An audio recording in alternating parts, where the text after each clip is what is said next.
Bible வாசிக்கிறது. Bible வாசி நம்முடைய பிதாவை கடவுளாலும் நமது அன்பின் கர்த்தர் இயேசு கிறிஸ்துடைய நிதான நாமத்தினாலும் அருமையான இந்த இரவின் வேலையிலும் கூட நம் கடவுளுடைய வார்த்தை கேட்கும்படியாக இந்த வீட்டு கூடுகைகளை கலந்து கொண்டிருக்கிறோம். கலந்து கொண்ட ஒவ்வொருவரையும் கடவுள் ஆசீர்வதிப்பாராக என்ற வாழ்த்துதலோடு கூட நாம் வசனத்துக்குள்ளே கடந்து போகலாம்.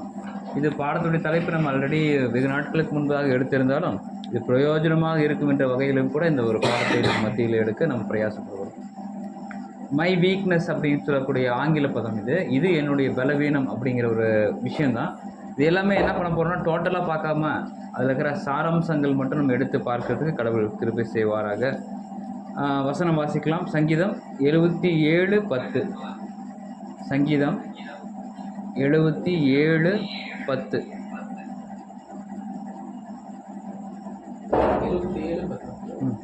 அப்பொழுது நான் இது என் பலவீனம், ஆனாலும் உன்னதமானவருடைய வலது கரத்திலுள்ள வருஷங்களை நினைக்கிறேன், நினைவு கூறுவேன். போதும். அப்பொழுது நான் இது என் பலவீனம் அப்படிங்கிற ஒரு விஷயத்த அங்கே சொல்கிறார். இது ரொம்ப கொஞ்சம் டீட்டெயில் ஸ்டடி மாதிரி இருக்கும். இது நீங்கள் எல்லாருமே கவனம் வச்சிங்கன்னா இது கொஞ்சம் பாடத்தினுடைய தன்மை நமக்கு புரிஞ்சிடும். அதுக்கு என்ன சொல்கிறாரு அப்படின்னா, இதுக்குடைய டிஸ்கிரிப்ஷன் பார்த்தீங்கன்னா இது என் பலவீனம் அப்படின்னா இந்த பலவீனம்ங்கிறது எதை குறிக்கிறதாக இருக்கிறது என்று பார்க்கும்போது இங்கிலீஷில் வந்து பார்த்தீங்கன்னா டு பி வீக், சிக், அப்ளிக்டட் அப்படிங்கிறார். இது கிரேக்க பதத்தில் என்ன சொல்லுதுன்னா ஆஸ்தீனியா அப்படிங்கிற ஒரு பதம் அங்கே போடப்பட்டிருக்கிறது. இன்னும் கூட பார்க்கும்போது இதோடைய டீட்டெயிலாக நம்ம பார்க்கணுன்னா அயர்ந்து போனதினால் அப்படின்னா சோர்வாக இருக்கிறது கூட பலவீனம் சொல்லலாம். நம்ம பலவீனங்கிறது நிறைய பதம் இருந்தாலும் கூட அயர்ந்து போச்சுன்னா என்ன ஆயிரும், அயர்ந்து டயர்டுன்னு சொல்லுவாங்களே இங்கிலீஷில், ரொம்ப டயர்டாக இருக்கிறது அது கூட பலவீனம். ரொம்ப உடலில் சத்து இல்லைனாலும் பலவீனம், அல்லது ஒரு வேலை செஞ்சு சோர்வாயிடுச்சுனாலும் அயர்ந்து போச்சு, எனக்கு உடம்பெல்லாம் அயர்ந்து போச்சு அதெல்லாம் சொல்லுவாங்க இல்லைங்களா, அது கூட பலவீனங்கிற ஒரு பதம் அங்கே குறிக்கிறது என்று நம்ம அங்கே பார்க்குறோம். இருந்தாலும் கூட நம்ம இந்த பலவீனத்துடைய கேள்விகளை நம்ம பார்க்கும்போது நிறைய கேள்வி கேட்டு நிறைய கேட்கலாம். ஆனால் நாம் இன்னைக்கு இந்த பலவீனம் என்ன என்று கொஞ்சம் சிந்தித்து பார்க்கறதுக்கு கடவுள் கிருபை செய்யட்டும். நமக்கு இந்த பலவீனம்னா என்ன அப்படிங்கிறது நம்ம கொஞ்சம் ஆராய்ச்சி பண்ணி பார்க்கலாம். அதில் நிறைய விஷயங்கள் கேள்விகளாக கூட நம்ம இருக்குது. ஆனால் அந்த கேள்விகள் நம்ம வைக்காமல் பலவீனங்களில் ஒரு 1-2 இருக்குது பலவீனங்கள். சில பலவீனங்கள் பார்க்கும்போது நம்மளால் வாயை திறந்து சொல்ல முடியும், சில பலவீனங்கள் என்ன பண்ண முடியாது, வாயை திறந்து சொல்ல முடியாது. 2 பலவீனங்கள் நம்ம ஒரு பிரிவுகளாக பிரிக்கிறோம். Tell easily, not to tell easily அப்படிங்கிறது, அதாவது சொல்லக்கூடியது சொல்லக்கூடாதது அப்படிங்கிற 2 ஒரு பதம் இருக்குது. அந்த 2 பதத்தில் கூட சொல்ல முடிந்தது அப்படின்னு சொல்லி பார்க்கும்போது மாம்சீக பலவீனம் ஒன்று இருக்குது. அது மாம்சம்னா இந்த சரீர பிரகாரமான பலவீனம் ஒன்று இருக்குது. இன்னொன்று பார்க்கும்போது இந்த சரீரத்துக்குள்ளார ஒரு விஷயம் இருக்குது. அந்த ஒரு விஷயம் என்ன அப்படின்னா மனசாட்சி. சரீரம் இது, அதில் பலவீனம். இந்த சரீரத்துக்குள்ளார ஒன்று இருக்குது, அதுக்கு பேர் என்னன்னா மனசாட்சி. மனசாட்சி எங்கே இருக்குது? இருதயத்தில். நம்ம சொல்கிறோம் உனக்குலாம் மனசாட்சியே இல்லையா அப்படிம்பாங்க. அப்போ அந்த மனசாட்சியில் பலவீனம், அது கான்சியஸ், சப்கான்சியஸ், ஆள் மனது, இந்த மாதிரி அதுக்குள்ளார போயிட்டே போகலாம். அதுக்கப்புறம் வந்து 3வது ஒரு ஸ்டேஜ் இருக்குது. அது என்னென்னா இது சரீரத்துக்குள்ளார இருக்கிற மனசாட்சிங்கிறது எங்கே இருக்குன்னு இருதயத்துக்குள்ளார இருக்குன்னு சொல்லணும். அது ஆழ்ந்த மனதில் சொல்லுவோம். அதுக்குள்ள ஒரு விஷயம் இருக்குது. அது என்னன்னா விசுவாச பலவீனம், விசுவாசிக்கிறதுலேயே ஒரு பலவீனம் அப்படிங்க இருக்கிறது நம்ம அங்கே வசனத்தின் அடிப்படையில் அங்கே பார்க்குறோம். சரி, இதில் நம்ம ஒரு வசனம் நம்ம வாசிக்கலாம் பாருங்கள். 1 கொரிந்தியர் 12:22 வாசிக்கலாம். 1 கொரிந்தியர் 12:22. 1 கொரிந்தியர் 12:22. சரீர அவயங்களில் இப்போ நான் சொன்ன பார்த்தீங்களா, மாம்சீக பலவீனம். சரீர அவயங்களில் பலவீனம் இருக்குது. நம்மக்கிட்ட சரீர அவயங்களில் பலவீனம் இருக்கான்னா கண்டிப்பாக இருக்குது. இல்லைன்னா யாராவது சொல்ல முடியுங்கன்னா பார்த்தீங்கன்னா ஏதோ ஒரு விதத்தில் சரீரத்தில் ப்ராப்ளம் இருக்குது நம்மளுக்கு. அதில் நம்ம பார்க்குறோம். இன்னொன்று பார்த்தீங்கன்னா ஒரு வசனம் நம்ம வாசிக்கலாம். 1 கொரிந்தியர் 8:7 வாசிக்கலாம். 1 கொரிந்தியர் 8:7. 1 கொரிந்தியர் 8:7. ம் போஜனமானது நம்மை தேவனுக்கு உகந்தவராக மாட்டாது. ம் எண்ணத்தினாலே ம் புசிப்பதினால் நமக்கு ஒரு மேன்மை இல்லை, ம் புசியாது இருப்பதினால் நமக்கு ஒரு குறைவும் இல்லை. ம் 9 வருஷம். இல்லை அறிவு எல்லாரிடத்திலும் இல்லை. ம் சிலர் இன்றை வரைக்கும் விக்கிரங்களை ஒரு பொருள் என்று எண்ணி ம் விக்கிரங்களுக்கு படைக்கப்பட்டதை புசிக்கிறார்கள். ம் அவருடைய மனசாட்சி பலவீனமாய் இப்போ இருப்பதால் ரெண்டாவது பாயிண்ட்டுக்குள்ளே வந்துட்டோம். இந்த டீட்டெயிலாக படிக்கும்போது மனசாட்சியில் என்ன இருக்குங்க? மனசாட்சி இதை சாப்பிட்டா யாராவது தப்பாக நினைப்பாங்களா, இல்லை அது ஏதாவது இது நம்ம ஒரு செயல் நிமித்தம் இதை யாராவது தப்பாக நினச்சிருவாங்களா? மனசாட்சிக்கு பயப்படுறோம். மனசாட்சி என்ன பண்ணும்? குற்றத்தை உணர்த்தும். இது சரி, இது தவறு, இது இப்படி பண்ணீங்கன்னா கரெக்டு, இப்படி பண்ணீங்கன்னா தப்புன்னு சொல்லி மனசாட்சி என்ன பண்ணும்? குற்றம் சாட்டி கொண்டே அங்கே இருக்கும். சரி, அதை நம்ம அதை புரிஞ்சுக்கணும். இப்போ 2 விஷயங்கள் பார்க்குறோம். மாம்சீக பிரகாரமான சரீர பிரகாரம் பலவீனம் இருக்குது, 2வது மனசாட்சியில் பலவீனம் இருக்குது. அடுத்த ஒரு ஸ்டேஜ் நம்ம பார்க்கணும் வசனத்தின் அடிப்படையில். ரோமர் 4ஆம் அதிகாரம் 19வது வசனத்தை நம்ம பார்க்கணும். ரோமர் 4:19. அவன் விசுவாசத்திலே பலவீனமாய் இருக்கவில்லை. அவன் விசுவாசத்தில் பலவீனமாக இருக்கவில்லை. அப்படின்னா கண்டிப்பாக விசுவாசத்தில் என்ன இருக்கும்? பலவீனமும் அங்கே இருக்கிறதுக்கு உண்டான வாய்ப்புகள் இருக்குது. அப்போ 3 ஸ்டேஜ் நம்ம பார்த்தோம். சொல்ல முடிந்தது இதெல்லாமே எனக்கு கொஞ்சம் விசுவாச பலவீனமாக இருக்குது, மாம்சியில் பலவீனமாக இருக்குது, மனசாட்சியில் பலவீனமாக இருக்குது அப்படின்னு சொல்லும். ஆனால் சில சொல்ல முடியாத சில விஷயத்தை நம்ம பிரிக்கலாம். எப்படின்னா, இந்த சில பலவீனங்களை என்னால் சொல்லவே முடியல வெளியில் அப்படின்னு நம்ம சொல்லுவோம். அந்த பலவீனங்கள் என்னென்னு சொல்லி பார்த்தோம்னா, சில வெட்கத்தை ஏற்படுத்தக்கூடிய பலவீனங்களை நம்ம வெளியே சொல்ல முடியாது. அது ஒன்று. 2வது, நான் ஒருவேளை என்னுடைய பலவீனத்தை நான் உங்கள் மத்தியில் பேசிட்டேன், இப்போ என்னுடைய பலவீனம் சொல்லிட்டு உங்கள்கிட்ட நான் பேசிட்டேன் அப்படின்னா, அதை வச்சு நீங்கள் என்ன பண்ணுவீங்க? கேலியோ கிண்டலோ ஏதாவது என்ன பேசுவீங்க. அதனால் என்னுடைய பலவீனத்தை நான் என்ன பண்ண முடியாது? பகிர்ந்து கொள்ள என்னால் முடியாது. பாருங்கள், ஒன்று கேலி பண்ணுறதுக்குண்டான வாய்ப்புகளை ஏற்படுத்தக்கூடிய பலவீனத்தை வெளியில் சொல்ல முடியல. அதே போல் சில நேரத்தில் அதை அவமானப்படுத்தக்கூடிய பலவீனமாக இருக்குது. அதனால் அந்த பலவீனத்தை என்ன பண்ண முடியல, என்னால் வெளியில் அங்கே சொல்ல முடியல. அதே போல் அப்போ நம்ம என்ன சொல்கிறோம்? ஏதாவது ஒரு விஷயம் ஒரு குற்றப்படுத்துகிற மாதிரியே இருந்துச்சுன்னா அது கூட நம்ம என்ன சொல்கிறோம்? பலவீனம். அந்த பலவீனம் கூட என்ன பண்ணுறதுன்னா குற்றப்படுத்திகிட்டே இருக்குதுன்னா அது ஒரு பலவீனமாக அங்கே காணப்படுகிறது. ஸோ அது ரொம்ப ரொம்ப முக்கியமான ஒரு விஷயம் என்னன்னு பார்க்குறோம். இந்த மாதிரி பலவீனம்னா என்ன அர்த்தம் சொல்லுவோம்? நம்ம பலவீனம்னா இது வீக்னஸ்ன்னு இங்கிலீஷில் சொல்கிறோம். பலவீனம் இருந்தால் என்ன தேவை? பலவீனம் இருந்தால் என்ன தேவை? பலம் தேவை. ஒரு குழி இருந்துச்சுன்னா அதுக்கு என்ன தேவை? குழியை நிரப்புறதுக்கு அதுக்கு ஒரு மூடல் தேவைப்படுது. ஒரு மேடு இருந்தால் அது சமம் பண்ணுறதுக்கு ஒரு விஷயம் தேவைப்படுது. பார்த்தீங்களா? இதெல்லாம் நம்ம ஏன் புரிஞ்சுக்கிறோம் அப்படின்னா, பலவீனமாக இருக்கிற ஒரு விஷயத்துக்கு என்ன தேவை? பலன் தான் தேவை. மறுபடியும் என்ன தேவையில்லை? பலவீனமான வார்த்தைகளோ பலவீனமான சொற்களோ, அதாவது பவுண்டிங் வேர்ட்ஸ் அப்படின்னு சொல்லக்கூடிய ஆங்கில பதம் அங்கே நம்ம யூஸ் பண்ணுறோம். ஏற்கனவே ஒரு பலவீனம் நம்மக்கிட்ட இருக்குது. அந்த பலவீனமே அதுக்கு ஒன்று, அது என்ன பண்ணணும்? அந்த குழியை நிரப்பணும். ஒரு மேடாக இருந்தால் அது சரியாக சமம் பண்ணணும். இதுதான் அதோடைய தன்மை, தாற்பயம் என்ற ஒரு விஷயத்தை பார்க்குறோம். அப்போது நம்ம என்ன பண்ணலான்னா, ஒருவேளை இந்த மாதிரி பலவீனமாய் காணப்படுகிற ஒரு சகோதரனை நம்ம என்ன பண்ணலாம்? நிராகரித்து விடலாமா? வீக்காக இருக்கிற ஒரு சகோதரனோ அல்லது என்ன சொன்ன கேட்டகரியில் இருக்கக்கூடிய ஏதோ ஒரு கேட்டகரி, என்னென்ன கேட்டகரி சொன்னேன்? ஏன்னா எல்லாம் பார்த்துட்டே இருந்தீங்கன்னா 3 ஸ்டேஜ் சொன்னேன். சரீர பிரகாரமான பலவீனம், மனசாட்சியில் பலவீனம், விசுவாசத்தில் பலவீனம். இந்த 3 கேட்டகரியில் ஏதோ ஒரு கேட்டகரியில் ஏதாவது ஒரு நிலைப்பாட்டில் ஒரு சகோதரனோ சகோதரியோ அல்லது இருக்கலாம். ஸோ இப்படி இருக்கிற இவங்கள் நம்ம என்ன பண்ணலாம்னா, ஒதுக்கி வைத்து விடலாமா அல்லது தவிர்த்து விடலாமா அப்படிங்கிற ஒரு விஷயம். அப்போ நம்ம இதெல்லாம் பார்க்கணும்.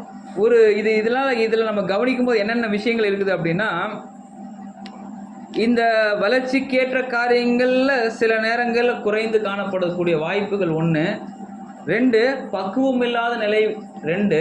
3வது, குணம் குறைந்தோ அல்லது அதிகரித்தோ காணப்படக்கூடிய நிலைப்பாடு அங்கே இருப்பதை பார்க்குறோம். இப்போ நம்ம வசனத்தின் மீது கவனம் வைக்கலாம். இதெல்லாம் வந்து பார்க்கும்போது என்னன்னு சொல்கிறோம்? நம்ம வீக்னஸ், ஸோ பலவீனத்தினுடைய தன்மைகளை நாம் புரிந்து கொள்ளக்கூடிய விஷயங்களை அங்கே பார்க்குறோம். 1 கொரிந்தியர் 12ஆம் அதிகாரம் 22வது வசனத்தை நாம் வாசிக்கலாம்.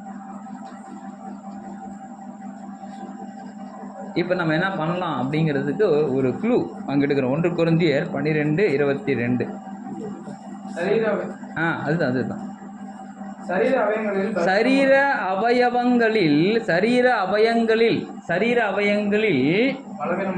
பலவீனம் உள்ளவைகளாய் காணப்படுகிறவைகளே மிகவும் வேண்டியவைகளாய் இருக்கிறது. இது என்ன மாதிரி ஸ்டேட்மெண்ட் பாருங்க.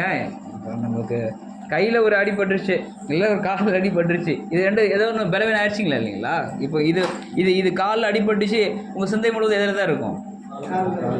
இல்லை கையில் அடிபட்டுருச்சு, இல்லை மனசில் அடிபட்டுருச்சு. எங்கே பெயின் இருக்கோ அங்கே அந்த பெயினை நோக்கி, அந்த வலியை நோக்கியே உங்கள் உள்ளம் அங்கே இருக்கும். அப்போ நமக்கு எங்கே பலவீனம் இருக்கோ நம்முடைய கண்களோ நம்முடைய செயல்களோ அந்த பலவீனத்தை நீக்குவதற்கு ஏதுவாகத்தான் செயல்படணும். எது பலவீனமாக இருக்கிறவைகளோ அதன் மேலே நமது கண்ணோக்கம் காணப்படும். இதுதானே இயல்பு. சரீரத்தில் ஏதாவது ஒரு உறுப்பு ஒரு ஃபால்ட் ஆகி போச்சு அப்படின்னா அந்த ஃபால்ட்டுக்கு தான் நம்ம முக்கியத்துவம் கொடுக்கணும். சரிங்களா? அதுங்க பாருங்க, வசனம் மீண்டுமாக வாசிக்கணும் பாருங்க. சரீர அவயவங்களில் பலவீனமுள்ளவைகளாய் காணப்படுகிறவைகளே, ரொம்ப பலவீனமாய் காணப்படுகிறவைகளே மிகவும் வேண்டியவைகளாக இருக்கிறது. மிகவும் என்ன அர்த்தம்? இங்கிலீஷில் சொன்னோம்னா வெரி இம்பார்ட்டன்ட். இம்பார்ட்டன்ட்னா முக்கியம், வெரி இம்பார்ட்டன்ட்னா அதிக முக்கியம் அப்படிங்கிற ஒரு விஷயத்தை நம்ம அங்கே புரிஞ்சுக்கிறோம். அப்போ சரீரத்தில் ஏதாவது ஒரு உறுப்பு நம்ம ஃபால்ட் ஆயிடுச்சுன்னா நம்ம அதிக கனம் அங்கே கொடுத்து அதை எப்படியாவது சரி பண்ணிடுறதுக்கு நம்ம என்ன பண்ணுறோம், முயற்சி பண்ணுகிறோம் என்று நம்ம அங்கே பார்க்குறோம். அதனால் நம்ம என்ன பண்ணலான்னா, நம்மளுக்கு இன்னும் கூட நம்ம பார்க்குறோம், நம்ம உடல்நிலைகளை பார்த்தாலும் சரி, இல்லை வேறு எதாவது பார்த்தாலும் சரி, 1 கொரிந்தியர் மீண்டுமாக 12:22 நம்ம வாசிக்கலாம் பாருங்கள். சரீர அவயங்களில் பலவீனமுள்ளவர்களாய் காணப்படுகிறவர்களே மிகவும் வேண்டியது. அதுக்கப்புறம் 22 லட்சணம் இல்லாத நம்ம லட்சணம் இல்லாதவைகளே 24 நம்மில் லட்சணம் உள்ளவைகளுக்கு அலங்கரிப்பு வேண்டியதில்லை. லட்சணம் உள்ளவைகளுக்கு ரொம்ப அழகா தான் இருக்கிறோம், அதுக்கு மேக்கப் எதாவது தேவையா? நம்ம ஆல்ரெடி மேக்கப் ஏதாவது அழகா இருக்கிற ஒரு பொருளுக்கு மேக்கப்பு தேவையில்லை. அழகு இல்லைன்னா கண்டிப்பா ஏதாவது ஒரு மேக்கப் தேவை. ஏதாவது மேக்கப் பண்ணி தானோ, என்ன பண்ணும், அது என்ன பண்ணும், சரி பண்ணிடணும். புரியுதுங்களா? மேக்கப்னு என்ன அர்த்தம்? சரிப்படுத்துறது. மேக்கப் என்றால் சரிப்படுத்துறது. அழகு இல்லாதவைகளுக்கு அழகுபடுத்துதல், அழகு இல்லாதவைகளுக்கு லட்சணம் இல்லாதவைகளுக்கு லட்சணம் ஏற்படுத்துதல் அப்படிங்கிற ஒரு விஷயத்தையும் நம்ம அங்கே புரிந்து கொள்கிறோம். இன்னும் கூட 25 வாசி பார்த்தீங்கன்னா இன்னும் கொஞ்சம் புரியும்.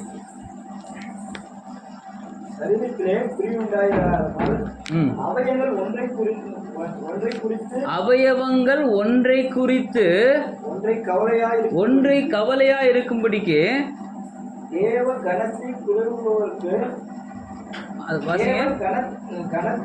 கணத்தில் குறை உள்ளதற்கு அதிக கணத்தை கொடுக்கிறார். அந்த ஒரு விஷயத்தை நாம் பார்க்கணும். கணத்தில் எது குறைவாக காணப்படுகிறதோ அதுக்கு என்ன பண்ணணும், நம்ம அதிக முக்கியத்துவம் நம்ம அங்கே கொடுக்க வேண்டியது அவசியமாக இருக்கிறது.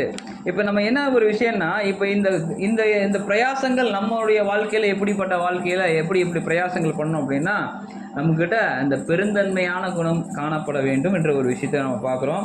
அதே போல் சில நேரங்களில் சகிக்க கற்றுக்கொள்ள வேண்டும். எல்லா விதத்துலையும் என்ன பண்ணுறோம், சகிக்க கற்றுக்கொள்ள வேண்டும். வசனத்தை ஒப்பிட்டு பார்த்து நம்மை சரி செய்து கொள்ள கற்றுக்கொள்ள வேண்டும். இன்னும் கூட நம்ம என்ன பண்ணோட, நம்ம வசனத்தின் அடிப்படையில் பார்க்கும்போது நம்மை காட்டிலும் பிறரை எப்படி பண்ணணும்னா மேன்மையாக எண்ணுதல் ரொம்ப ரொம்ப அவசியமாக இருக்குது. தன்னை விட பிறர் இப்போ என்ன பார்த்துட்டு என்ன பண்ணுறேன், இல்லை நான் அப்படிங்கிற மாதிரி இருக்கக்கூடாது. எனக்கு மேலே ஒருத்தர் இருக்கிறாரு அப்படின்னா அது யார் வேணா இருக்கலாம். எனக்கு அடுத்தவர்கள் எல்லாமே எனக்கு மேலானவர்கள். எனக்கு அடுத்தவர்கள் எல்லாருன்னா என்ன அர்த்தம், நான் மட்டும் இல்லை, எனக்கு முன்னாடி சின்னவங்களாக இருக்கலாம், பெரியவங்களாக இருக்கலாம். அவங்க எல்லாமே எப்படி தான் நம்ம பார்க்கறதுனா ரொம்ப கணத்துக்குரியவர்களாக நம்ம அங்கே பார்க்க வேண்டியது அங்கே அவசியமாக இருக்கிறது என்று நம்ம அங்கே புரிந்து கொள்கிறோம். சரி, இப்போ நான் பலவீனம்ங்கிற பதத்துடைய ஸ்ட்ராங்னஸ்க்குள்ளே வரலாம். இப்போ பலவீனம் நம்முடைய வாழ்க்கையில் நுழையும் போது என்ன நடக்கும் என்று தெரியுமா? வீக்னஸ், நம்முடைய பலவீனம் ஒரு வாழ்க்கையில் நமக்குள்ளார வந்துருச்சு. ஒரு ஏதோ ஒரு பலவீனம் உங்களுக்கு புரியுதுங்களா? அதுக்கு டெஃபினேஷன் தேவையில்லை. பலவீனம் நம்மளுக்குள்ளே வந்துச்சுன்னா என்னென்ன ஒரு இண்டிகேஷன், அதாவது என்ன சொல்லுவோம், ஒரு காய்ச்சல் வந்துச்சுன்னா நம்ம என்னென்ன வருது முன்னாடி அது சிம்டம்ஸ் இருக்கு இல்லைங்களா, சிம்டம்ஸு அந்த மாதிரி அறிகுறிகள் நம்ம பார்க்குறோம். சளி வரும், இருமல் வரும், அதுக்கப்புறம் அது புண்ணாகி அதுக்கப்புறம் காய்ச்சல் வரும். இதெல்லாம் வந்து அதனுடைய அறிகுறிகள் என்று நம்ம அங்கே பார்க்குறோம். இப்போ என்ன பண்ணணும் அப்படின்னா, இந்த பலவீனங்கள் வரும்போது என்னென்ன நடக்கும் அப்படின்னா, என்னென்னா கவனக்குறைவு ஏற்படுறதுக்கு உண்டான வாய்ப்பு இருக்கும். கவனக்குறைவு, அட்டென்ஷன் வந்து ரொம்ப ரொம்ப கம்மியாக இருக்கும். ரொம்ப ஆட போங்கடா அந்த சொல்கிறோம் இல்லைங்களா, இதெல்லாம் என்னடா அப்படிங்கிற மாதிரி ஒரு அசால்ட்டு என்ன பண்ணுவோம், ஆட்டோமேட்டிக்காக நம்மக்கிட்ட அது வந்துடும். அதுக்கு என்ன பேருன்னா லாஸ் ஆஃப் அட்டென்ஷன்பாங்க. கவனம் ஃபஸ்ட்டு அது மேலே நாட்டம் இல்லாத நிலை அங்கே போகிறதுக்கு உண்டான வாய்ப்பு இருக்குது. ஃபஸ்ட்டு ஒரு வீக்னஸில் இருக்கிற அறிகுறி. ரெண்டாவது என்னென்னா, அதே ஆங்கிளில் சொல்லப்படுகிற விருப்பம் அங்கே இருக்காது. அதுக்கப்புறம் பார்த்தீங்கன்னா கடைசி இதில் ஒரு இல்லைன்னா ஏதாவது ஒரு காரணம் கற்பிக்க ஆரம்பிச்சிருவாங்க. அதுக்கப்புறம் பார்த்தீங்கன்னா குழப்ப நிலை அங்கே ஏற்பட்டுவிடும் என்று பார்க்கிறோம். இதெல்லாம் நம்ம எதுக்காக நம்ம பார்க்குறோம் அப்படிங்கன்னா, சில முக்கியமான கருத்துக்கள் நம்ம மட்டும் பார்க்குறோம். எல்லாமே கடவுளை விட்டு திசை திருப்புகிற எல்லாமே என்ன நம்ம சொல்லலாம், பலவீனம். கடவுளை விட்டு பின்வாங்குதலே அது என்ன சொல்லலாம், நம்ம ஒரு பலவீனமாக நாம் அதை கருத்தில் கொள்ள வேண்டும் என்று நம்ம அங்கே புரிந்து கொள்ளுகிறோம். அப்போ நம்ம எழுத்து வடிவில் இவ்வளோ விஷயங்கள் பார்க்குறோம். இப்போ நம்ம என்ன பண்ணலாம் அப்படின்னா, இப்போ இந்த பலவீனங்களை நீக்குவதற்குண்டான வழிமுறைகளை நம்ம அங்கே பார்க்க வேண்டியது. அதாவது ஒரு மருந்துக்கு ஒரு புண்ணு ஏற்பட்டுருச்சு, கையில் ஒரு சின்ன ஒரு சராய்ப்பு ஏற்பட்டுச்சு, நீங்கள் என்ன பண்ணுவீங்க, சரீரத்தில் அந்த புண்ணு ஆறுற வரைக்கும் அது உங்கள் கவனம் எங்கே இருக்கும், அந்த புண்ணு மேலே இருக்கும். புண்ணுக்கு மருந்து என்ன பண்ணுவீங்க, ஒருவேளை புண்ணுக்கு நீங்கள் மருந்து சரியாக போகலன்னு என்ன நடக்கும், புண்ணு இன்ஃபெக்ஷன் ஆகும். இன்ஃபெக்ஷன்னா அது இன்னும் கொஞ்சம் பெருசாகும். மருந்து போட அதை என்ன பண்ணும், ஆறும். சரிங்க, இதெல்லாம் இது என்ன பண்ணோம், குறைகளை நிவர்த்தி செய்யக்கூடிய வழிகள் என்று நம்ம அங்கே புரிந்து கொள்ளுகிறோம். நீதிமொழிகள் 17ஆம் அதிகாரம் 9ஆம் வசனத்தை நம்ம அங்கே வாசிக்கலாம். நீதிமொழிகள் 17:9. இப்போ நம்ம அதுக்கு உண்டான பலவீனங்களுக்கு உண்டான முயற்சிகள் நம்ம பண்ண வேண்டியது மிக மிக மிக அவசியமாக இருக்கிறது என்று நாங்கள் பார்க்கலாம். இப்போ என்னது குற்றத்தை, இப்போ என்னது புண்களை ஆற்றுதல். புண்களை எங்கே காயப்பட்டிருக்குதோ அந்த புண்களை ஆடு. அப்போ சில நேரங்களில் குற்றங்களை நம்ம என்ன பண்ணுறது, ட்ரம்பட் ஊதக்கூடாது. சில நேரங்களில் ஒரு குறைகளை நம்ம என்ன பண்ணக்கூடாது, ஊதுகிறவர்களாக நம்ம அங்கே காணப்படக்கூடாது. அதுக்கப்புறம் பாருங்கள், மத்தேயு 18:15 என்ன பண்ணணும்னா,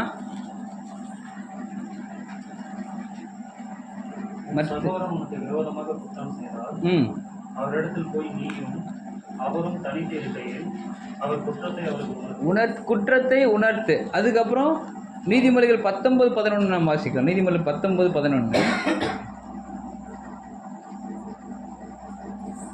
மனுஷனுடைய விவேகம் அவர் கோபத்தை அடக்கும், குற்றத்தை மன்னிப்பது அவருக்கு.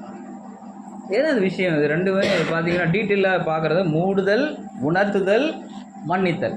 மூடுதல், உணர்த்துதல், மன்னித்தல். இதெல்லாம் காயங்களை ஆற்றக்கூடிய செயல்பாடு இருக்கிறது என்பதை நம்ம அங்கே பார்க்குறோம். இது என்ன இப்போ நம்ம விஷயங்களில் பலவீனங்கள் எதன் அடிப்படையில் இருக்கிறது, அந்த பலவீனங்களுடைய தன்மை என்ன, அந்த பலவீனங்கள்னால நம்மளுக்கு என்ன ப்ராப்ளம்ஸ் எல்லாம் இருக்குது அப்படிங்கிறத நம்ம ஓரளவுக்கு புரிஞ்சுக்கிட்டு நம்ம அங்கே பார்க்குறோம். இன்னும் கூட பார்க்கும்போது வசனம் வாசிக்கலாம். சங்கீதம் 141:5. சங்கீதம் 141:5.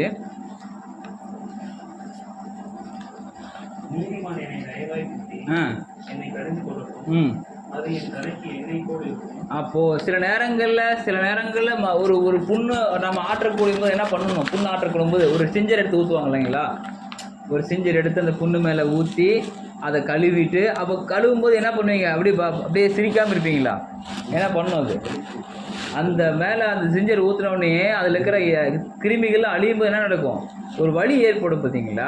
அதுதான் சில நேரங்களில் கொஞ்சம் வேதனை தரக்கூடியதாக இருக்கும். ஆனால் அது காயம் ஆறுவதற்காகத்தான் என்பதை நம்ம என்ன பண்ணணும், புரிந்து கொள்ள வேண்டும் என்றதை நம்ம பார்க்குறோம். அதனால் நம்ம என்னென்னா ஒரு விஷயத்தை நம்ம நல்லா புரிஞ்சுக்கணும்.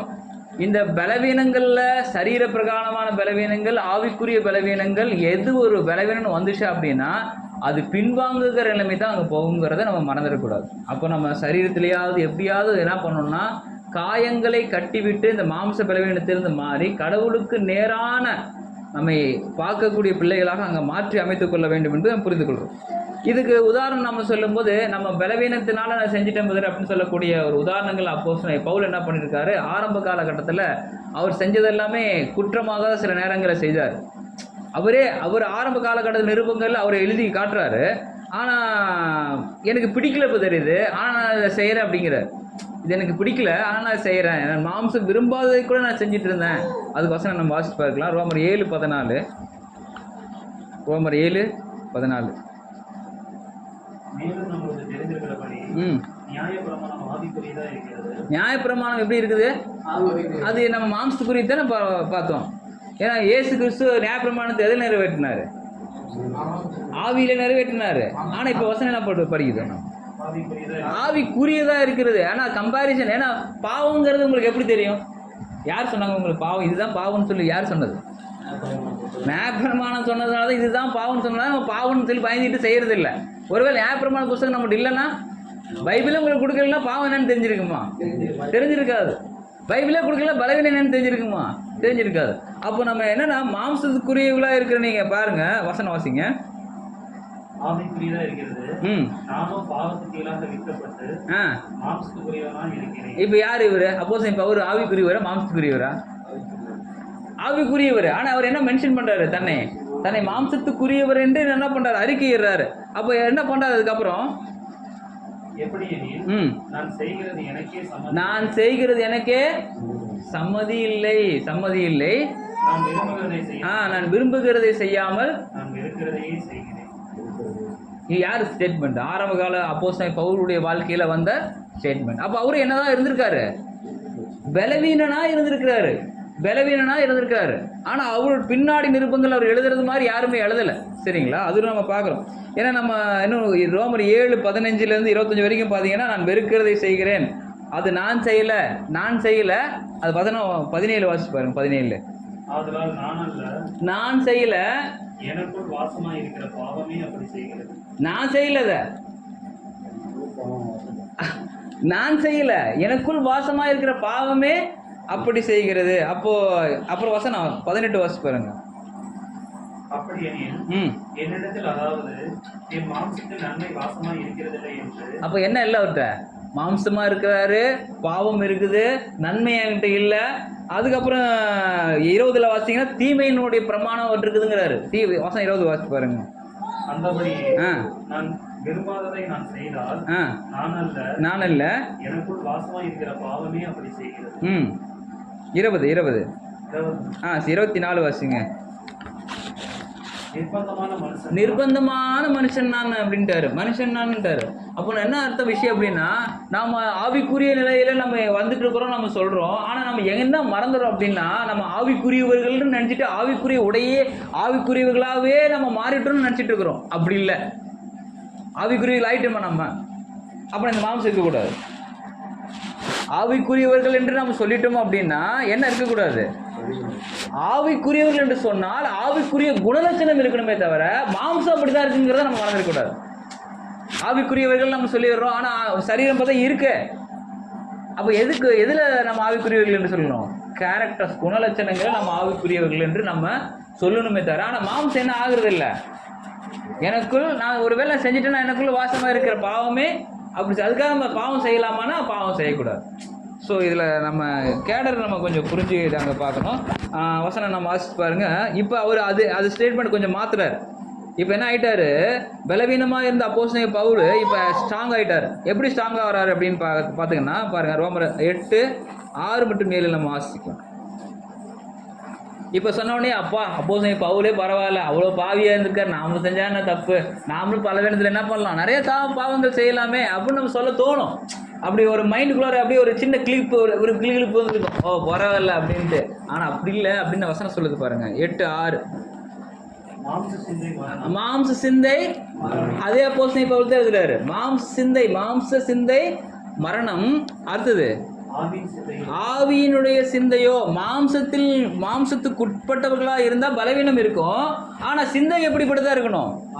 ஆவிக்குரியதாக காணப்பட வேண்டும் என்று அங்க பார்க்கிறோம். அதனால அப்போஸ்தலன் என்ன சொல்றாரு? ஆவியின் சிந்தையோ ஜீவனும் சமாதானமும். நம்முடைய மாம்சத்தில் இருப்பதனால பலவீனங்கள் இருப்பது என்பது உண்மை, எந்த ஒரு மாற்றமும் இல்லை. ஆனா ஆவிக்குரியவர்களா இருக்கிற நமக்கு ஆவிக்குரிய விஷயங்களில் ஈடுபடும் போது என்ன இருக்குது? ஜீவன் இருக்குது, சமாதானம் இருக்குது என்று புரிந்து கொள்ளும். ஏன்னா அதுக்கு அடுத்த பிரயாசத்தில் போறாரு. இது ஃபர்ஸ்ட் ஸ்டேட்மெண்ட்ல அவர் அதோடைய முதல் நிலை பாடெல்லாம் பார்க்குறோம். அடுத்த ஸ்டேட்மெண்ட்ல 1 கொரிந்தியர் 9:27 வாசிக்கலாம் பாருங்க. 1 கொரிந்தியர் 9:27. மற்றவர்களுக்கு பிரசங்கம் பண்ணுகிற நான் தானே ஆகாதவனாய் போகாதபடிக்கு. இப்ப வந்தாரு, இப்ப ஸ்டேட்மெண்ட்டுக்குள்ளார வந்தாரு, ஆகாதவனாய் போகாதபடிக்கு. இப்ப என்ன பண்றாரு? நான் மாம்சத்துக்குரியவன் சொன்னாரா? ஃபர்ஸ்ட் மாம்ச சிந்தை எனக்குள்ள இருக்குன்னு சொல்ல, நான் செய்யல, என் பாவம் எனக்குள்ள வாசனை செஞ்சிருச்சு, தீமையுடைய விஷயங்கள் என்கிட்ட இருந்து சொன்னாருங்களா? இப்ப அப்படியே மாறுது. எப்படி மாறுது அப்படின்னா பாருங்க, இப்ப அவருடைய பலவீனம் அவர் புரிஞ்சுக்கிட்டாரு, மாம்ச சிந்தை மரணம்ங்கிறது புரிஞ்சுக்கிட்டாரு. அதுக்கப்புறம் அவர் எப்படி பேசுறாரு அப்படின்னா, மற்றவர்களுக்கு பிரசங்கம் பண்ணுகிற நான் தானே ஆகாதவனாய் போகாதபடி என் சரீரத்தை என்ன பண்றேன்? ஒடுக்குகிறேன்னு என்ன அர்த்தம்? இந்த சரீரத்துடைய இன்பில்ட் என்ன? இப்போ எக்ஸாம்பிள்ஸ் இந்த ஒரு மொபைல் சொல்கிறேன். இந்த மொபைல் என்ன இருக்குது? இங்கே பார்த்தா கேமரா இருக்குங்களா? இந்த மொபைல் பார்த்தா கண்டிப்பாக என்ன வரணும்? என்ன ஒர்க் ஆகணும்? கேமரா ஒர்க் ஆகணும். ஆன் பண்ணால் கேமரா ஒர்க் ஆகணும் இந்த மொபைலில். ஒருவேளை கால் பேசுனா கால் பேசணும். மாம்சம்னா மாம்சம் இருக்க தானே செய்யும், மாம்ச பலவீனம் இருக்கும். ஆனால் என்ன பண்ணணும்? நீங்கள் மாம்சத்துக்கு உட்பட்டவர்களாக இருந்து கேமரா ஒர்க் ஆகக்கூடாது. புரியுதா என்ன சொல்கிறேன்னு? நீங்கள் மாம்சத்தினுடைய உடையில் இருக்கிறீங்க, மாம்ச சரீரத்தில் இருக்கிறீங்க, மாம்ச பலவீனம் உங்கள்கிட்ட இருக்கு, ஆனால் மாம்சத்துக்குரியவர்கள் அல்ல. அப்போ என்ன பண்ணணும்? எல்லாமே உங்களுக்கு மாம்சத்தில் இருக்குது, ஆனால் செயல்பாடு எதில் இருக்கணும்? ஆவிக்குரியவர்களாக இருக்கணும். மாம்சம் இருக்கு, மாம்சத்துடைய எல்லா காம்போனன்ட்ஸ் இருக்குது, பாவம் செய்யக்கூடிய வாய்ப்பு இருக்குது, பாவம் செய்யக்கூடிய சிந்தனை இருக்குது, ஆனால் அதை நீங்கள் செய்யக்கூடாது. அதுக்கு தான் சுவிட்ச் வைக்கிறார். சுவிட்ச் என்ன சுவிட்ச் வைக்கிறாரு? கண்ட்ரோலுங்கிற சுவிட்ச் வைக்கிறார். அதுதான் வசனம் வாசிக்கிறேன் பாருங்க. என் சரீரத்தை ஒடுக்கி கீழ்படுத்துகிறேன். அப்படி கண்ட்ரோல் பண்ணி கீழ்படுத்துறாரு. மாம்சத்தை கண்ட்ரோல் பண்ணி, நான் இப்படிலாம் பண்ணக்கூடாது, இதுதான் பண்ணணும், இதுதான் ஆவிக்குரிய விஷயம் அப்படிங்கிறது சொல்றாரு. இன்னும் கூட 1 கொரிந்தியர் 4:4 வாசிக்கலாம் பாருங்க. 1 கொரிந்தியர் 4:4. என்னிடத்தில் இப்போ முன்னாடி என்ன சொன்னாரு? ஆரம்பத்தில் என்னுடைய மாம்சம் ரொம்ப பலவீனமா இருக்குது, நான் மாம்சத்தில் பாவம் செஞ்சேன், நான் செய்யலை பாவம் அப்படின்னாரு. அதுக்கப்புறம் என்ன சொல்றாரு? சரீரத்தை கண்ட்ரோல் பண்ணுங்கிறாரு. இப்போ டெவலப் ஆகி என்ன ஆகிட்டாரு? இப்போ என்னிடத்துல யாவது ஒரு இதுதான் டெவலப்மெண்ட். பலவீனங்கள் குழிகள் இருக்கும்போது அது நிரப்பப்பட வேண்டும், மேடுகள் இருந்து அது சமமாக்கப்பட வேண்டும். இது எல்லாமே என்ன ஒரு ஸ்டேஜஸ் இருக்குன்னா, எல்லா ஸ்டேஜஸ்லையும் என்ன இருக்குதுங்க? பலவீனம்ங்கிற ஒரு விஷயம் தாற்பயம் அங்கே ஆட்கொண்டு இருக்கிறத புரிந்து கொள்கிறோம். இதுக்கெல்லாம் என்ன தேவை? ரிஜெக்ஷன் தேவையா? அதாவது தள்ளுதல் தேவையா? ஆறுதல் தேவையா? தேர்தல் தேவையா? கண்ட்ரோல் தேவையா? இதெல்லாம் என்ன நம்ம பண்ணால் இதெல்லாம் சரியாகும். டக்குன்னு ஒரு நகத்தில் ஒரு புண்ணு வந்துச்சுன்னா அந்த நகத்தை கரெக்டாக வெட்டி தூக்கிஞ்சிருது இல்லை, அது ரொம்ப டார்ச்சராக இருக்குதுங்க அப்படின்னு. டார்ச்சர் ஆகினா அது என்ன ஆகும்? அங்கே ஒரு புண்ணு வரும், வெட்டினா புண்ணு வருமா இல்லைங்களா? அப்போ அது ஆறணும் இல்லைங்களா? அங்கே ஆரம்பிச்சு இங்கே வெட்ட முடியாது, இங்கே ஆரணும் இங்கே வெட்ட முடியாது. வெட்டிட்டே நீங்கள் எது வரைக்கும் வெட்டணும்? தலை வரைக்கும் வெட்ட வேண்டியதான். அப்போ வெட்ட முடியாது அப்படிங்கிற விஷயத்தை நம்ம அங்கே புரிந்து கொள்ள வேண்டியது என்பதை பார்க்குறோம். சரி, அது ஒரு அருமையான ஒரு படிநிலையாக இருக்கிறது என்பதை நம்ம புரிந்துக்கிறோம். அப்போ அப்போஸ்தலன் பவுலுடைய ஸ்டேட்மெண்ட்டில் இந்த ஒரு டீட்டெயில் அங்கே இருக்குது. அப்போ நம்ம ஒரு கேள்விகள் நம்ம கேட்டு இந்த விஷயங்களை நம்ம முடித்துக்கொள்ளலாம். என்னென்னா இப்போ பார்க்கலாம், இப்போ கிறிஸ்துவ வாழ்க்கைக்குள்ளார நம்ம வந்தாச்சு, சரிங்களா? பலவீனங்கள் இருக்குது, அதெல்லாம் சரி செஞ்சுட்டு நம்ம என்ன பண்ணிடணும்? நம்ம படிப்படியாக ஆவிக்குரிய நிலைமைக்கு வரணும். இப்போ இந்த கிறிஸ்துவ சாயலுக்கேற்ற பக்குவம் நம்மக்கிட்ட எப்படி இருக்குது, டெவலப்மெண்ட் எப்படி இருக்குது அப்படிங்கிறத நம்ம கொஞ்சம் யோசனை பண்ணி அங்கே பார்க்க வேண்டியது அவசியமாக இருக்குது. ஒருவேளை மாம்ச பலவீனங்களை நம்மை ஆட்கொண்டு இருக்கிறதா? மாம்ச பலவீனத்தினாலேயே நான் ஆட்கொண்டு இருக்கிறேன், அதை விட்டு என்னால் வெளியே வர முடியலன்னு நம்ம சொல்கிறோமா? இல்லை ஆவிக்குரிய வளர்ச்சி நிலைகள் என்னுடைய மாம்சத்தில் ஆட்கொண்டு அது என்னை என்ன பண்ணுதுங்க? மேற்கொண்டு என்னை வளர்த்தி கொண்டு போகிறதா என்ற ஒரு விஷயத்தை நம்ம பார்க்கணும். இப்போ நம்ம என்ன பண்ணுறோம் அப்படின்னா ஒரு சிறு செடியை எடுத்துக்கொள்ளலாம். வீட்டில் நம்ம ஒரு செடி வைக்கிறோம் இல்லைங்களா, செடி கொடிகள்லாம் வைக்கிறோம். அந்த செடிக்கு நீங்கள் என்ன பண்ணுவீங்க? இப்போ செடியை பார்த்துட்டு டெய்லியும் நல்லா மனசாட்சி சொல்லுங்க. செடி இப்போ தான் பார்த்தோன்னா தண்ணி ஊற்றுறீங்களா?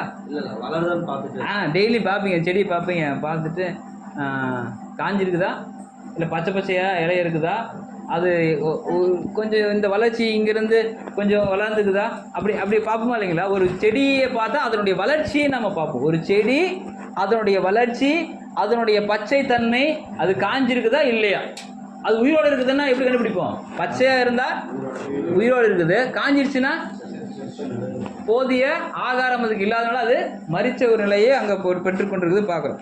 அப்போது இது ஒரு அப்போ அந்த ஒரு செடியில் நம்ம என்ன பார்க்குறோம் அப்படின்னா, ஒரு செடியில் ஒரு துளிர்தல் பார்ப்போம். ஒரு துளிர் இருக்குதா அப்படின்னு பார்ப்போம். புரியுதுங்களா? அப்போ நம்மக்கிட்ட என்ன பண்ணணும்னா, ஒரு செடியில் நம்மக்கிட்ட இருந்து நம்ம மற்றவங்ககிட்ட இருந்து பார்க்குறது என்ன பார்க்கணும்? ஒரு துளிர் பார்க்கணும். ஒரு துளிர், அவங்களுடைய வளர்ச்சியினுடைய அந்த துளிர் நம்ம பார்க்க வேண்டியது அது அவசியம். ஏன்னா அதுதான் அது அவங்களை என்ன பண்ணுது, அடுத்த ஸ்டேஜுக்கு அது கொண்டு போகுது. ஒரு குறிப்பிட்ட நிலையிலிருந்து அந்த துளிர் அடுத்த ஸ்டேஜுக்கு கொண்டு போகுது. அதான் வளர்ச்சியினுடைய நிலைப்பாடு. அப்போ இதுக்கு என்ன தேவை? தண்ணீர் தேவை. இந்த செடிக்கு என்ன தேவை? தண்ணீர் தேவை. அப்போ இந்த செடிக்கு என்ன தேவை? சத்தியம்ங்கிற தண்ணீர் அது தேவை ஆக அது என்ன ஆரம்பிக்கும்? துளிர் விட ஆரம்பிக்குது. அப்போ துளிர் விட்டாதான் அது என்ன பண்ணும்? காலப்போக்கில் குணம் வளரும். குணம்ங்கிற கனி வளரும். கனி வந்தாதான் அது உண்மையான செடியாக நாங்கள் ஏற்றுக்கொள்வோம் என்றதை பார்க்குறோம். அப்போ இதெல்லாம் நம்ம எதுக்காக நம்ம பார்க்குறோம் அப்படின்னா, பலவீனங்கள் இருந்தால் கூட நம்ம அந்த ஒரு வேளை வெயில் காஞ்சி கருகுனா கூட அந்த செடிக்கு நம்ம என்ன பண்ணுறோம்? பாதுகாப்பு பண்ணுறதுல வெயில் படாமல் ஏதாவது பாதுகாப்பு பண்ணுவோம், மூடி வைப்போம். ஏதாவது இப்போ நிறைய செடிகள் நிறைய பண்ணுறாங்க. வீட்டில் ரோஸ் செடி வச்சுருந்தீங்கன்னா உங்களுக்கு தெரியும்.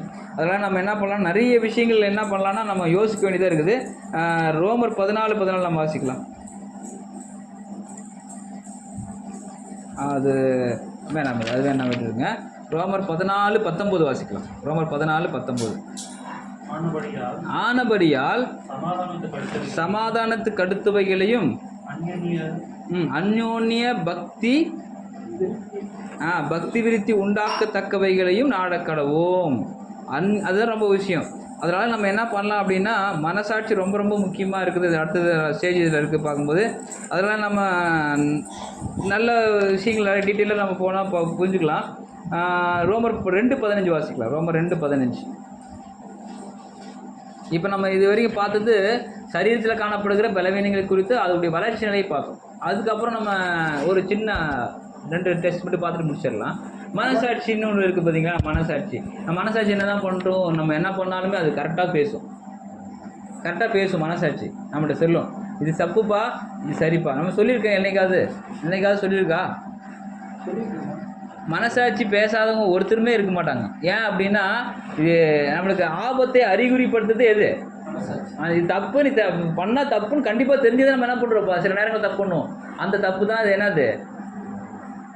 மனசாட்சி தாண்டி நீங்கள் ஒரு வேலை செஞ்சிட்டிங்கன்னா அந்த மனசாட்சி என்ன பண்ணணும்னு நான் சொல்லட்டுங்களா?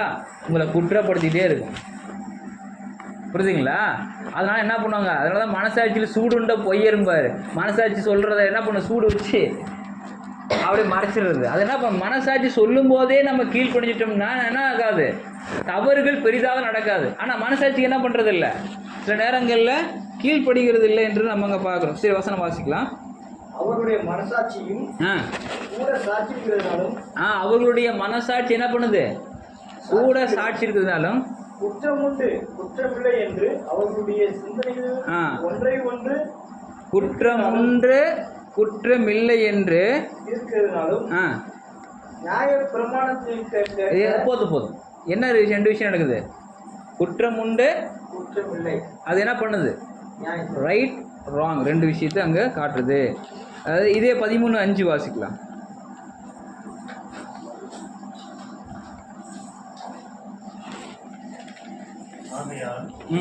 நீங்கள் கோபாக்கினை நிமித்தம் மாத்திரமல்ல மனசாட்சி நிமித்தமும் கீழ்ப்படியவும். அப்போது ரொம்ப முக்கியமான ஒரு விஷயம், மனசாட்சி நிமித்தம் என்ன பண்ணணும் நம்ம? அப்போ மனசாட்சியில் காணப்படுகிற பலவீனம் நம்ம ஏற்பட்டுச்சு, நம்ம என்ன பண்ண வேண்டாம்? துணிகரமாக ஈடுபட வேண்டாம். 3வது ஒரு விஷயம் மட்டும் பார்த்துட்டு நம்ம க்ளோஸ் பண்ணலாம். இது மூணாவது எங்கே சொல்கிறோம்? விசுவாசத்தில் பலவீனம். இதை மட்டும் நம்ம அங்கே பார்க்கலாம். விசுவாசத்தில் பலவீனம் இருந்துச்சுன்னா ரொம்ப ரொம்ப டேஞ்சருங்க. இது வரைக்கும் எது வேணால் பார்த்துட்டோம். சரீர பிரகான பலவீனங்கள் ஓகே, மனசாட்சியில் வர பலவீனங்கள் ஓகே, கடைசியாக இருக்கிறது என்னது? விசுவாசம். மெயினே இது விசுவாசம். அதில் பலவீனமாக இருக்கலாமா? அப்படின்னா இருக்கக்கூடாது. சரி, வசனம் மட்டும் நம்ம வாசிக்கலாம் பாருங்கள். இந்த இது என்ன பண்ணுது அப்படின்னா, இந்த விஷயங்கள் ரொம்ப ரொம்ப டேஞ்சரு. இது எப்படி நம்ம சொல்கிறோன்னா, நம்ம இந்த விசுவாசத்தில் அதிகபட்சமாக நம்மை நம்புறது. விசுவாசத்தில் பலவீனங்கிறது என்ன தெரியுங்களா? மற்றவங்களை நம்புறது இல்லை, என்ன நானே நம்பிக்கிறது. என்னுடைய சக்தியை நானே பயன்படுத்தி ஜெயிச்சிருவேன். என்னுடைய முழு விஷயத்திலும் நான் எப்படியாவது நான் போராடிடுவேன், நான் பார்த்துக்கிறேன். இதெல்லாம் இது விசுவாசத்தில் பலவீனமாக வைக்கிறது. எப்படி புதர்? நான் தான் கரெக்டாக நடந்துக்குன்னு சொல்கிறேன், நீங்கள் எப்படி விசுவாசத்தில் பலவீனத்துக்கு சொல்கிறீங்க? நீங்கள் லூஸாக புதர் அப்படின்னு கூட கேட்கலாம்.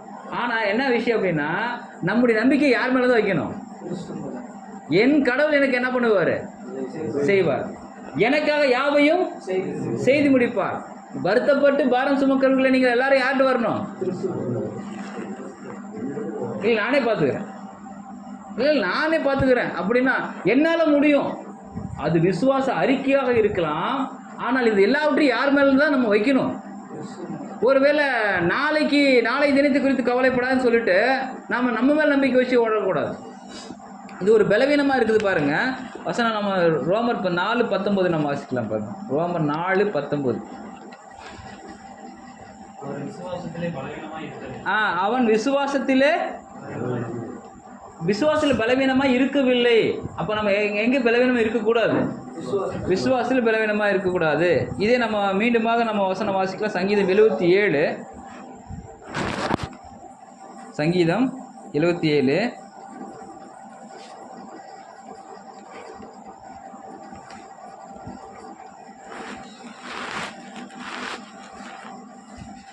சங்கீதம் 77 2-9.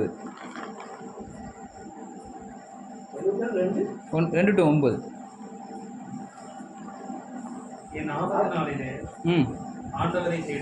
என் ஆபத்து நாளிலே நம்ம ஆபத்து வந்துச்சுன்னா என்ன பண்ண? நான் பார்த்துக்கிறேன்னு சொல்லக்கூடாது. என் ஆபத்து நாளில் யாரை நோக்கி கூப்பிடணும்? இதுதான் பாயிண்ட்டு. நம்ம எனக்கு ஒரு ஆபத்து வந்துச்சுன்னா நம்ம யாரை நோக்கி கூப்பிடணும்? கடவுளை நோக்கி தான் கூப்பிடணுமே தவிர. இது யாருடைய வார்த்தைன்னா தாவீது தேவனுக்கு இருதயத்துக்கு ஏற்ற ஒரு மகன். அவர் என்ன பண்றாரு? தன்னுடைய ஆபத்து நாள் என்ன பண்றாரு? யாரை தான் நோக்கி பார்க்கறாரு? கடவுளை நோக்கி பார்க்கறாரு. அடுத்தது என் கை தூரமாக தளராமல் விரிக்கப்பட்டிருக்கிறது. என் ஆத்துமா ஆறுதலடையாமல் போயிட்டு, என் ஆவி தொய்ந்து போயிட்டு, நான் பேச மாட்டாதபடி சஞ்சலப்படுகிறேன். தள்ளி விடுவாரோ அப்படிங்கிற ஒருபோதும் தயை செய்யாதிருப்பாரோ? கிருபை முற்றிலும் அற்று போயிற்றோ? இரக்கங்களை அடைத்து கொண்டாரோ? எனக்கு இரக்கம் கிடையாதுங்க. எனக்கு செய்ய வேண்டிய கிருபை கடவுள் தரமாட்டேங்கிறாருங்க. ஒருபோதும் எனக்கு தயை செய்யறது இல்லைங்க அப்படின்னு சொல்லி கடவுள் மேலே நம்ம என்ன பண்ணுறோம்? சஞ்சலப்பட்டு இருக்கோம். ஒருவேளை கடவுள் என்னை கைவிட்டுருவாரோ, கடவுள் எனக்கு கிருபை செய்ய மாட்டாரோ அப்படிங்கிறது நமக்கு அது போக போக என்ன குறிப்பிட்ட ஸ்டேஜ் ஆக கடவுள் நம்மளுக்கு எதுவுமே செய்ய மாட்டார் போல இருக்குது அப்படின்னு நம்ம என்ன அவருடைய கிருபையே நம்ம தப்பாக புரிஞ்சுக்கிறது. ஒரு கடவுள் நம்மளுக்கு எதுவும் செய்ய மாட்டார் போல இருக்குது. அப்போ என்ன ஆயிடுச்சு? விசுவாசத்தில் இருந்த பலவீனம் அதிகரித்து கொண்டே போவதை தவிர குறைவுபட்டு போகிறதில்லை. ஒரு குறிப்பிட்ட காலத்துக்கு அப்புறம் விசுவாசத்தில் எப்படி இருக்கணும்? ஸ்ட்ராங்காக இருக்க வேண்டிய பலவீனம், அவங்க ஸ்ட்ராங்காக இருக்க வேண்டிய விஷயம் என்ன ஆயிடுச்சு? பலவீனமாக போயிட்டே இருக்கு. இப்போ தாவீது அப்படி வரும்போது என்ன சொல்கிறார் அப்படின்னா, இப்போ தாவீதுடைய போர்க்களத்துக்கு போகிறோம். இப்போ கோலியாத் யார்? தாவீதை விட பெரியவர். புரியுதுங்களா? ஆளை பார்த்தாவே நம்ம என்ன ஒன்றுக்கே விட்டுருன்னு சொல்கிறாங்களா? அந்த மாதிரி ஒரு பய உணர்வாக இருக்கக்கூடியதான் கோலியாத்து. பெரிய கத்தி, ஆள் பார்த்தா அப்படியே பயமாக இருக்காரு. இவன் சின்னோண்டு பையன். இப்போ பார்க்கும்போது நமக்கு விசுவாசம் இருக்குமா? அடிச்சாலும் மூஞ்சி முகரெல்லாம் தேய்ச்சி போயிடும். அப்படி தான் நினைப்போம். அப்போ விசுவாசம் அப்பயே போயிடுச்சு. ஆனால் அதுக்கப்புறம் அவர் என்ன பண்ணுறாரு அப்படின்னா, இப்போ அவர் ஒருவேளை நாம் மாம்சத்துக்குரியவர்கள் என்றால் என்ன ஆயிருக்கும்? பயந்திருப்போம். இவர் என்ன பண்ணுறாருன்னு பாருங்க. 1 சாமுவேல் 17:45 நம்ம வாசிக்கலாம்.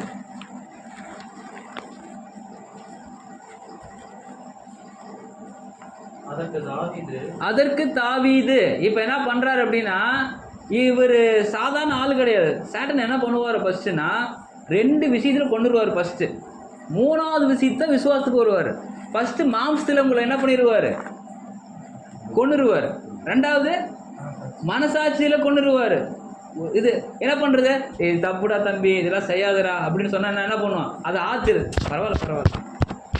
பரவாயில்ல. இது வந்து மனசாட்சியை தேர்த்துக்கிறது. மாம்சத்துலேயே அது பரவாயில்ல, சரியாகி போயிடும். இப்படி இது 2 விஷயம் மாற்றிட்டு 3வது ஒரு விஷயம் என்னது, விசுவாசத்தை கொண்டு வந்து டச் பண்ணுவார். எப்படி டச் பண்ணுறாரு பாருங்க. பெலிஸ்தனை நோக்கி இப்போ வராரு.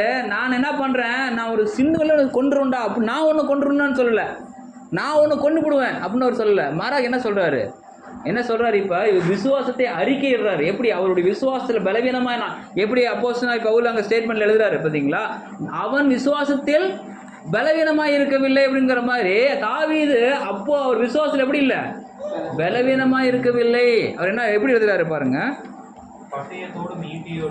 நீ பட்டயத்தோடு ஈட்டியோடு வருகிற, நீ கேடயத்தோடு வருகிற, பட்டயம் ஈட்டி கேடயம் எல்லாத்தோட வருகிற, நானும் அப்படி வரல, நான் உன்ன மாதிரிலாம் வரல.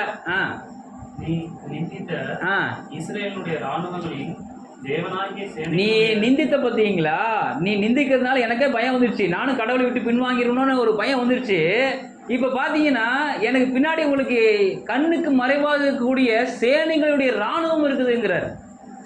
கண்ணுக்கு மறைவாக தான் இருக்குது, அது இப்படி தெரியல. இவர் கையில் என்ன தான் இருக்குது, கவன்கள் தான் இருக்குது. ஆனால் மாறாக அவருக்கு பேக்ரவுண்ட் யார் இருக்கிறாங்க, ஒரு பெரிய பேக்ரவுண்டு. சேனைகளினுடைய கடவுள் இருக்கிறாரு, சேனைகளுடைய கடவுள். நீ நிந்தித்த சேனைகள் வசனம் வாசிச்சிருங்க. நீ நிந்தித்த தேவனுடைய சேனைகளுடைய கர்த்தரின் நாமத்தினாலே நான் உன்னோட வருகிறேன். இப்ப அறிக்கையிடுறது எப்படி அறிக்கிறது, இதுதான் அறிக்கை. நீங்க நினைக்கிற மாதிரி நான் விசுவாசத்துல பலவீனம் உள்ளவன் அல்ல, மாறாக நான் என் சுய முயற்சி அந்த கவன்கள் அடிச்சுன்னு கொண்டு போட்டான் நான் சொல்லல, மாறாக கடவுளை கொண்டு நான் உங்ககிட்ட வரேன் அப்படிங்கிறாரு. அப்போ யார் வராங்க, பேக்ரவுண்ட்ல யார் இருக்குது, இது எங்க இருக்கு, கண்ணுக்கு தெரிஞ்சிச்சா? இதுதான் மறைமுகமான நம் விசுவாசம். விசுவாசம் எப்படி கண்ணுக்கு தெரிகிறதா, விசுவாசம் ஏற்பது கண்ணுக்கு தெரியாது. ஏன்னா விசுவாசம் காணப்படாதவைகளின் பார்த்தீங்களா. அப்போ நமக்கு எப்படி இருக்குது விசுவாசம், நமக்கு முன்னாடி யார் இருக்கிறாங்க, 2 பேர் 3 பேர் கூடனீங்க, அங்கே யார் இருக்கிறாங்க எங்க தெரியலையே அப்படின்னு நினைச்சு சொல்லக்கூடாது. நீங்க யார் இருக்கிறாங்கன்னு அர்த்தம் நம்ம, அதுதான் விசுவாசம். இது யாருமே இல்லைங்க அப்படின்னு நினைச்சீங்கன்னா அது பலவீனம், புரியுதுங்களா. அப்போ நம்ம விசுவாசத்தில் எப்படின்னா அறிக்கையிடுற அந்த தாவீதை போல அங்கே நம்ம காணப்பட வேண்டும் என்பது நமக்கு புரியும். அப்போது நீங்கள் கொஞ்சம் பூர்வ காலத்தினுடைய அதிசயங்கள்லாம் தியானித்து பார்க்கணும். நம்ம விசுவாசம் நல்லா வரணுமா, ஸ்ட்ராங் ஆகணுமா, விசுவாசத்தில் பலவீனமாக இருக்கிறோம் ரொம்ப ஸ்ட்ராங் ஆகணுமா, பழைய ஏற்பாடு ஃபுல்லாக வாசித்து பார்த்துருங்க, ஸ்ட்ராங் ஆகிடும், ஆட்டோமேட்டிக்காக ரெஃப்ரெஷ் ஆகிடும். ஆனால் நம்ம வாசிக்கும் போது அந்த எலியா செய்த அதிசயங்கள் அற்புதங்கள் எல்லாம் நீங்கள் எடுத்து பார்க்கலாம். சங்கீதம் 77 10 முதல் 20 வரையில் நீங்கள் அப்புறமா தியானித்து பாருங்கள். இப்போ எலியா சங்கீதம் 77 10 முதல் 20 வரை வாசிக்கலாம்.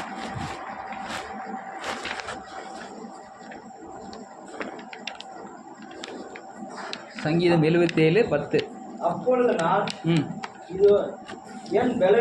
இது என் பலவீனம், ஆனாலும் உன்னதமானவருடைய வலது கரத்தில் உள்ள வருஷங்களை நினைவு கூறுவேன்.